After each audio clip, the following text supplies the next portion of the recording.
Hey, it's Tuesday, December the 16th, 2025. My name is Tom, and this is your Ready Core Daily Brief. On today's show, we're closing one of the most common preparedness gaps, building a family blackout kit that actually works. We'll get to that in just a minute, but first, let's get the latest with the Daily Sit Rep. But first, let's get grounded with what matters now, your ASAT team's Daily Sit Rep. This is your AmCon Daily Sit Rep for December the 16th, 2025. Up first today, the Pacific Northwest is bracing for more rain and severe weather this week. Atmospheric rivers are expected to impact the West Coast from Washington to Northern California, bringing the possibility of moderate to major river flooding, especially on rivers that faced record flooding last week. Snow levels will drop, leading to several feet of snow in the Cascades and 3 to 8 inches of rain closer to the coast. Emergency officials have ordered evacuations in parts of King County after a dam failure, affecting over 46,000 people. Authorities advise staying alert to local weather warnings and be prepared to evacuate if necessary. In health news, heavy consumption of energy drinks has been linked to severe strokes. Physicians in England reported a case of a healthy man in his 50s who suffered a debilitating stroke attributed to drinking 8 energy drinks daily. Research indicates that energy drinks can dangerously increase blood pressure and disrupt heart rhythm due to stimulants beyond caffeine. The medical community is calling for tighter regulation and public awareness on the risks associated with these beverages. Consumers are advised to be cautious and inform their doctors about their energy drink consumption. Turning to public safety, there is an increasing trend of violence this holiday season.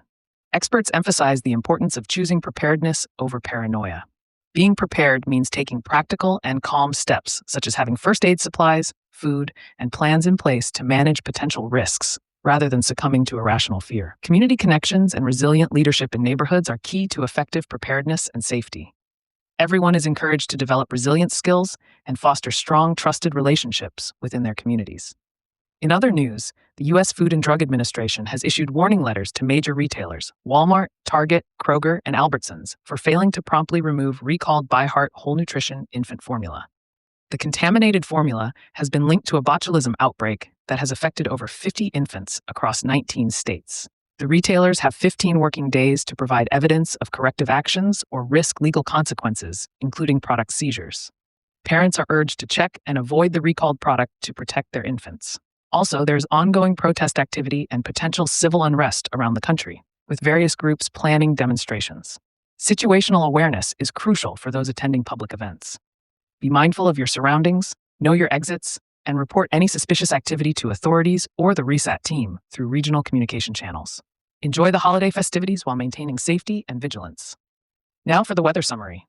Expect heavy rain and snow in the Northwest this week, with another atmospheric river and Pacific cold front approaching Wednesday. This will bring gusty winds, mountain snow, and flooding risks.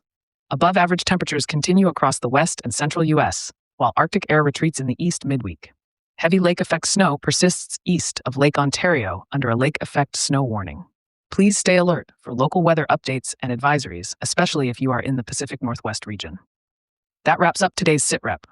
Members can access the American Contingency Members Only site to get the full report and more in-depth analysis of today's stories, along with practical preparedness tips, training opportunities, and resources to help you, your family, and your neighborhood stay crisis ready. So yesterday we talked about the Johnsons and their power outage and how they had a plan that just worked. But the first time the power went out for more than a few minutes, they learned something important. Nobody knew where the flashlights were. Kids were using the lights on their phones. Emma was searching downstairs. Ryan was out in the shed trying to start a generator that hadn't been used in a year. By the time they got things sorted, half the candles had burned down and the batteries were already dead. Lessons all learned the hard way.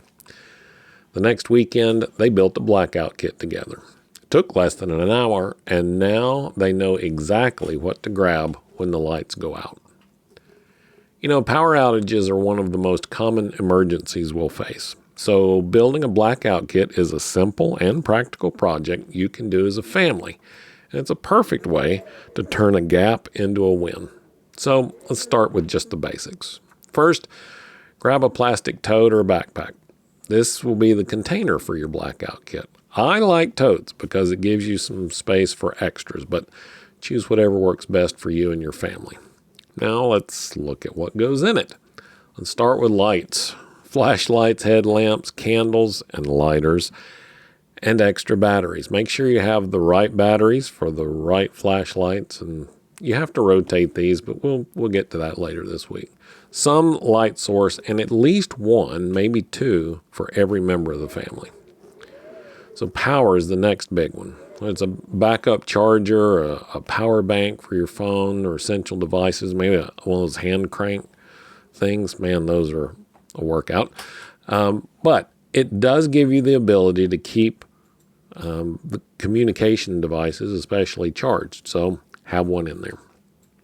Speaking of communications, and a hand-cranked radio, a battery or a crank-powered radio, and a written contact list in case cell service drops. Those, how many of us don't even remember people's phone numbers anymore? Write that stuff down. Now, we're in wintertime now across the U.S., so warmth is an issue. Blankets, hand warmers. Now, plan for staying comfortable if the outage lasts overnight. And don't overlook leaving. Just go to a hotel or go to a friend's house. Find a way. You have to think about those things ahead of time and find ways to stay warm. Safety.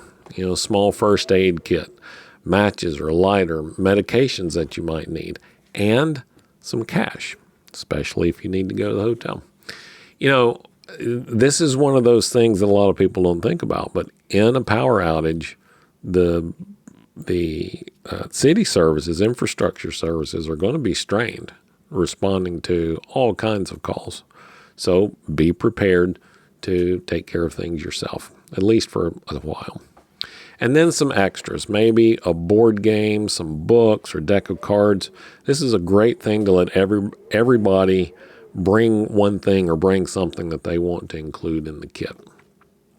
All right, now grab your container, put everything in there nice and neat, label it, and store it somewhere easy to reach, like a hallway closet or under the main counter, just somewhere where everybody knows where it is. Now's the important part. Test it. Turn off the lights one night and let your family go through the motions. You will be surprised how quickly people adapt when they've practiced something like this together. This is a great time and project to work on together with your kids. Explain to them why every piece needs to be in the kit. Who knows? They may ask some great questions that make you think or have some great ideas of their own. Preparedness doesn't have to be complicated. It just has to be intentional. This simple kit built on a calm day can make the chaos feel very manageable. All right, so tonight, after dinner, gather your family and build your blackout kit. Let the kids pick flashlights, spots, make labels for the containers. Make it a 10-minute project. It doesn't have to be a chore. It doesn't have to drag out. Just get it done. All right, tomorrow we're going to answer another big question, one that I get all the time. How much is enough? How to right-size your preparedness without going overboard. Thanks for listening to your Ready Core Daily Brief. If you're already a member, thank you. We appreciate it. Don't forget to check the platform for members-only resources. And if you're not a member yet, all you have to do is visit AmericanContingency.com and click on the Join button to start building real resilience today. I'm Tom Rigsby. Stay alert, stay ready, and I'll talk to you again tomorrow. Thanks for listening to today's AmCon Daily Brief. Members can dive into more resources on the members-only website or on your phone app. Not a member yet? Visit AmericanContingency.com to join the network. And don't forget, share this episode with a friend, family, or neighbor who needs to hear it. I'm Tom Rigsby. Stay alert, stay ready, and I'll talk to you tomorrow.